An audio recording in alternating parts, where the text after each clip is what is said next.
Hey everybody, getting the weekend started a little early on a Friday. Back in the garage, gonna do some work on the server. I don't know how much of it you're actually gonna see me do work on. I'm just gonna talk about what I'm doing, and I'm gonna record a couple different clips. But for a refresher for all of you, this is my NAS control box. It's just the NAS. Below it is the server. This is like my hypervisor, and then below that is my 45 bay Supermicro DAS, which is connected right up to this guy here. I've shut off the two Rosewills. I haven't shut off the NAS, or I guess the DAS yet. I guess I can do that now. I'll turn this guy off. It makes a lot of noise anyway. So yeah, in my quest to save power, I've started downsizing yet again. Since I've moved to Unraid on this guy, this was my old FreeNAS. Well, this was my old FreeNAS box. All the drives were in here. Now some of them are in here. I think my long-term goal is to switch to 3 Rosewills and get rid of the Supermicro 45 bay, as much as I love it. And I think the reason, or at least my logic for that, is that since Unraid has a 30 drive limit, and I'm already at that 30 drive limit, we'll have 15 in here. We'll have 15 in another Rosewill DAS, which will be up here. We'll have much quieter power supplies and quieter fans overall, so maybe I can move this rack somewhere else besides the garage and not have too much of a noise issue. Maybe move it inside. That'd be interesting. Maybe not. But,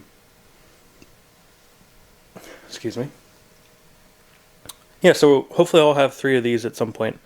I just ordered one during the $110 sale. If you didn't catch the sale, come join us in the Tech Deals chat on Discord or on the forums, the new shiny new forums. But anyway, so since I switched to Unraid, been using a lot more of these, and I'm kind of at the drive limit anyway, so I don't really need all of these bays.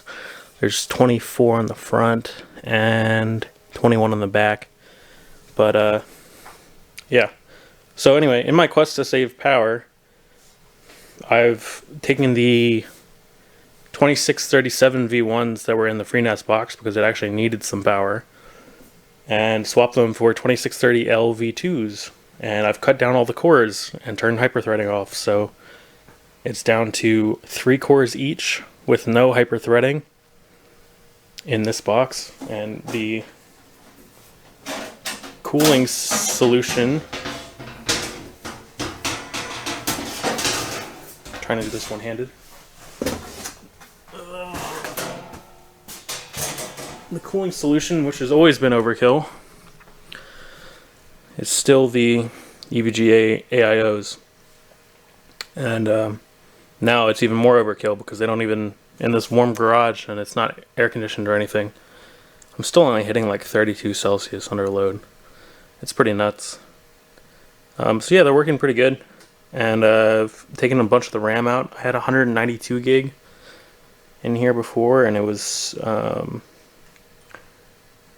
8 16 gig sticks and 8 gig sticks. Now I'm just down to the 16 gig sticks, so I have 128. I think I'm even going to cut it down to probably like 32 or something like that. Here's all the RAM I took out. Bunch of Kingston. Nice stuff. But Unraid, I'm not using Unraid as Docker or anything. I'm just using it for file storage the way I like it.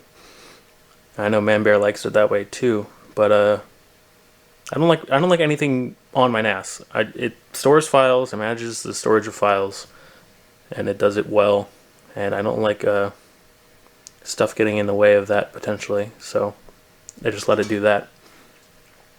So where I'm at it right now, I really don't need the RAM. So I think I'll take probably more of this RAM out, cut it down to maybe 1 stick per processor, if that, maybe switch to 8 gig sticks and just have 16 gig. I think as it is right now, I'm using like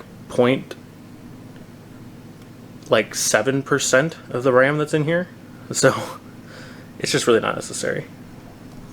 And of course, we got the flipped fan wall, and well, actually, the fan wall is not flipped. Where's it? Yes, the fan wall's not flipped, but the fans are flipped. So the fans are on this side. They're still sucking air in through this way, blowing air out the back, and then we've got the CLCs on the other side of the fan wall.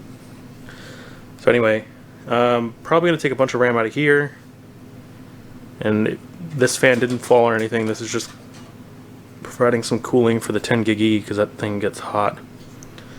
And this is my 9201 16E. I'll show you the back of this in a second.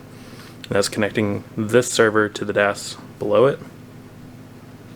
The other thing I need to address rails for these things, because right now, the reason I haven't really moved away from my 45 bay, these are sitting on top of the 45 bay, and I know the Supermicro rails are great, but long term I think having two entire servers sitting on top of one racked server is not a good idea. And you can probably kind of see that down here. So there's the rails, and then these guys they're not even on rails or anything. So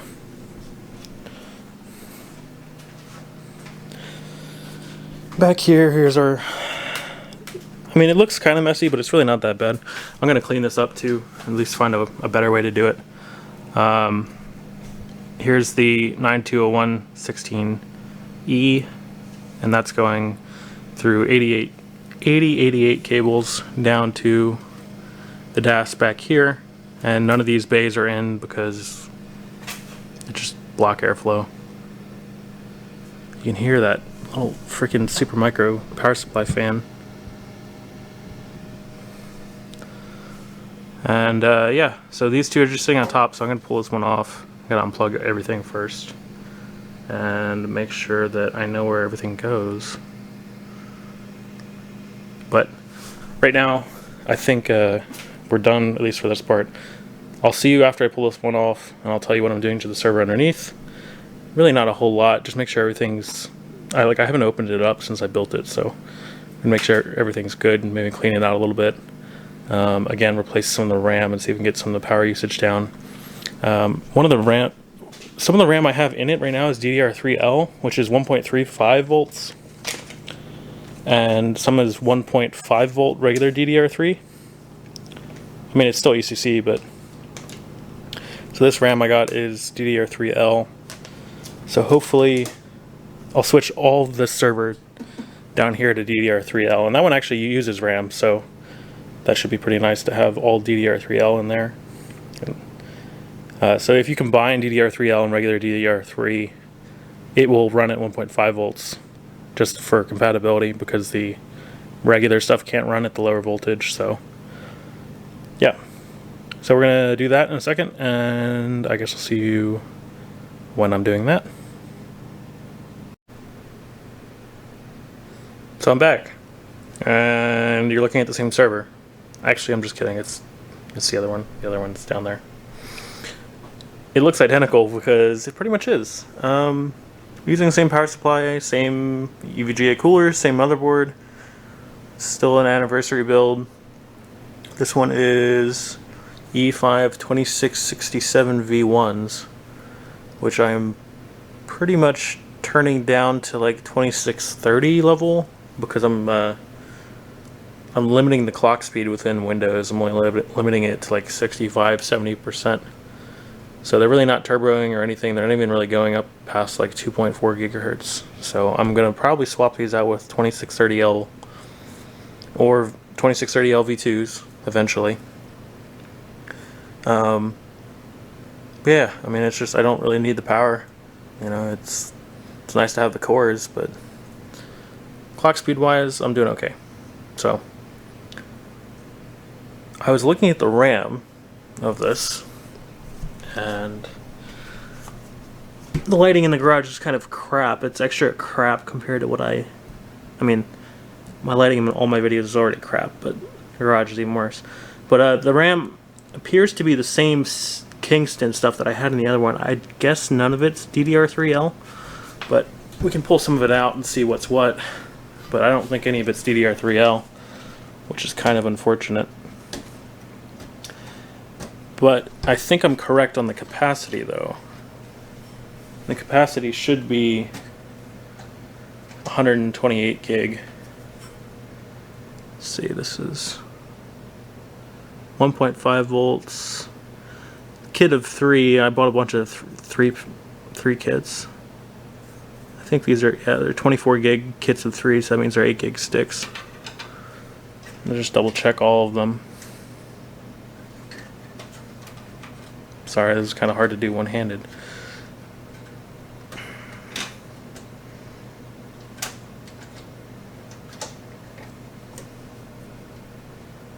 Same thing.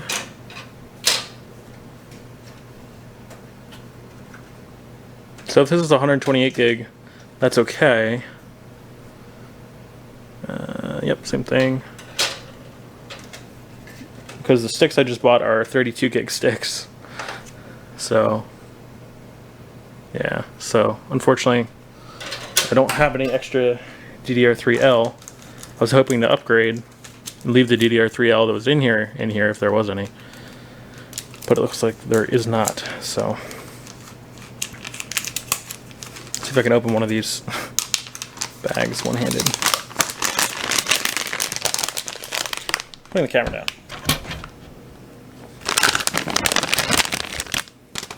Alright.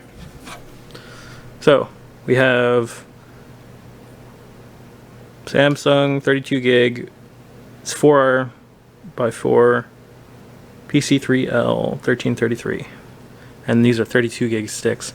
I got them for 37 or 38 a stick, which is pretty insane because quick math, 32 gig sticks times 16 is 512 gig. It's a lot of frickin' RAM. If I'm wrong, correct me in the comments, but this board I know supports up to 512 gigs, so I think that's via 32 gig sticks. So basically, I'm staying the same capacity, but I'm cutting my RAM down to a quarter amount of the DIMMs that I had before. And on top of that, it's DDR3L, so it should take less power as it is per stick. So hopefully I see a decent amount of power savings by doing that. I think I'm going to sell all of this other RAM that I'm not using just because I really don't need it. 128 gig is a lot. So anyway, I'm going to put this RAM in, close this guy back up, and then I'll show you the inside of the DAS, which I don't think anyone's seen. And yeah, so I'll do that real quick, and I'll see you guys after the cut. So anybody needs some RAM? This is all the RAM I took out from the 2 servers. So it's a lot of RAM. So I think it's, let's see, 16 and 8, so it should be 24 sticks. 24 sticks of 8 gig, that's a lot of RAM. Anywho, got the new RAM in here. Get this thing to focus. Got the new RAM in here, 2 sticks on this side, 2 sticks on that side, and that's it. And we still got the same 128 gig capacity. I didn't talk about this earlier, but down here, if you can see, there's 2 tiny little cards. And those are M.2 NVMe Samsung 960 EVOs that I'm using for VM storage. So, didn't talk about that earlier, just thought I'd mention it now. There's a bunch of random hard drives I use for data. I think there's solid states going down this way. I think there's 4 120s that I'm also using for VMs. VMs I don't really care about as much. They don't need the extra performance. And of course, EVGA B-Stock Special 1000 GQ. I think this was 60 bucks. Oh, one thing I want to make sure. See that little switch right there? That's the eco mode. I want to make sure I leave that on. It's a server. No reason to turn the fan off. Eco mode just makes the fan turn off when it's not being in use, so I'll just leave the fan on. So anyway, I had that set on the other one that's, you know, on the NAS, but I didn't have it set on this one, so just wanted to make sure when I open this up.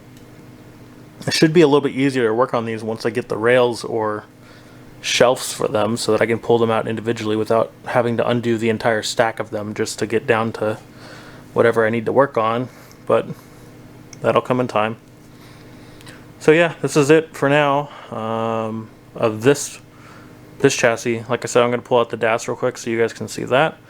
But I'm going to have to put the camera down to do that. So again, I'm going to cut it and I'll see you in a second. So here's the DAS. And this is a really awesome unit by Supermicro. I love this thing. If I were running a data center, I would totally have one of these in the data center, or many of these in the data center. They're awesome. From what I know, you can daisy chain them. So you would have to set up the SAS cables a little bit differently on the inside. But you should be able to daisy chain them. Like I said, there's 24 bays in the front, 21 in the back. All hot swap. You've got a fan wall here with 80 mil ultra high speed fans. There's normally another fan wall here with like redundant fans, but I took that out. It was just too much noise, and it's sitting over behind me somewhere. But I just thought it'd be interesting to show you guys this because there's not a whole lot of hardware in here.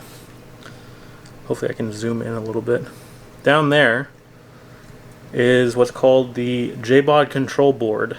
So just a bunch of discs, control board. And what you see going into it are ATX 24-pin wire, which is coming from the power delivery unit over here. And normally there's 2 power supplies in here. You can have one, it'll run just fine with one. Normally 2 power supplies in here, but they are also hot swappable. Plug into the PDU via like a blade style connector. And this is basically just like lets it turn on. There's really no functionality to this board except for a few LED lights that hook up to the front of the case and a power button. So it's pretty neat. You can pick up these boards on eBay sometimes, and I've recommended them in the DAS build guides because it's a super handy way to turn your DAS on and off. It's like a pseudo motherboard. It basically doesn't do anything. It's pretty cool. It's got a couple fan headers and stuff on it. I don't know if you can see, but that little ribbon cable right there is what connects the front panel of the DAS to it. But yeah, there's not a whole lot to see, and that's kind of why it's cool, because there's not much going on here in the DAS. It's just a bunch of drives and a back plane, and there's another back plane underneath here somewhere. It's kind of hard to see. And some fans and a power supply. So check out the DAS build guide and see how you can make one of these yourself, because it's really easy, and it's a great way to expand your NAS as it is into a lot more drives. So yeah, the cool thing about this DAS that some others don't have, especially like off-the-shelf units like this one, you can use the front and the back for different systems. So I can dual wire the front to one, so I use 2 SAS cables coming from the front out the back into 2 SAS cables going to one system, 2 SAS cables coming from the back into there, and then 2 SAS cables from that into another system. So that's pretty neat that you can have 24 extra bays on one system, 21 extra bays on another. So that's why I like this unit a lot. Unfortunately, I wish it was a little bit quieter, and I wish it was a little bit cheaper. I got this one for about $800 on eBay. It was brand new when I got it, but I think retail, I mean, this is a SAS 2 model. This is not one of the old SAS ones, but the SAS 2 models, I think retail are like, I don't know, $1,200, $1,500, $1,800. It just depends on where you see them. I think on eBay right now, I was looking the other day, they're all like $1,800 plus. So I don't think it's worth it for that much, but if you can snag one and it's complete and it comes with dual 1400 watt power supplies and things like that, and all the drive cages for $600, $800, maybe even $1,000, it's kind of worth it. So yeah, eventually I'll replace this since I'm kind of expanding in other directions, especially with Unraid. I don't need more drives. I'm probably going to do different things with other hardware besides the 2 servers that I have. Still working on the PF-Sense, which is going to replace these guys, or at least temporarily replace them. This is my fancy-dancy cooling system for my USG. Ooh, that's still toasty. Still toasty. USG and switch. Unify switch, and then Philips Hue, and then there's a big switch here underneath that it's just sitting on top of. So pfSense build is probably going to go right here. Still going to use the switch, still going to use this, still going to use the access point for the garage that's in here, and still going to use the rest of my Unify setup. There's a cloud key on the other side hanging. You can kind of see it right there. So yeah, I'll probably use all that stuff, but I just would like to replace this with pfSense and see how it goes, see how I like it, see if I get any better performance or worse performance or whatever. So that's just kind of my stuff that I'm doing today in the rack. Ignore the mess. Sorry about that. The eagle-eyed viewer might say, what are you doing with those hard drives down there? Those I'm eventually selling. Those are 16 4TB SAS Hitachi drives. They're great hard drives. I've moved on past 4TB. We've gone ludicrous speed past 4TB. We're on the 10 and 8 TB train right now. So those are being decommissioned. I still have to pull some more data off of them, but once I'm done with that, those are going to go up for sale. All this RAM is going to go up for sale. You won't ever take my shitty monitor away from me though. I love these things. This is a Dell P170S. I think they're like 15 bucks on eBay shipped. Fantastic. I have like 4 of them. Anyway, I'm just ranting at this point. Hopefully you found this video somewhat entertaining and you can see the current state of the garage. Look, there's like mining hardware back here and like over there. So look at that. Video card boxes down there. All kinds of stuff I gotta do. But this needs to be done now before the weekend hits, because I'm gonna be out grilling and doing stuff out there. So I'm just taking care of some stuff right now. So if you have any questions about the DAS, about my other setups, my NAS, my server, any of the hardware I'm putting in, if you have any questions about the anniversary build or building one of these rose wheels, these lovely rose wheels, I will shame you if you have front fans though. Front fans bad. Front fans don't do anything for you. Anyway, that's it. I'll talk to you guys later. Hope you had fun. See ya.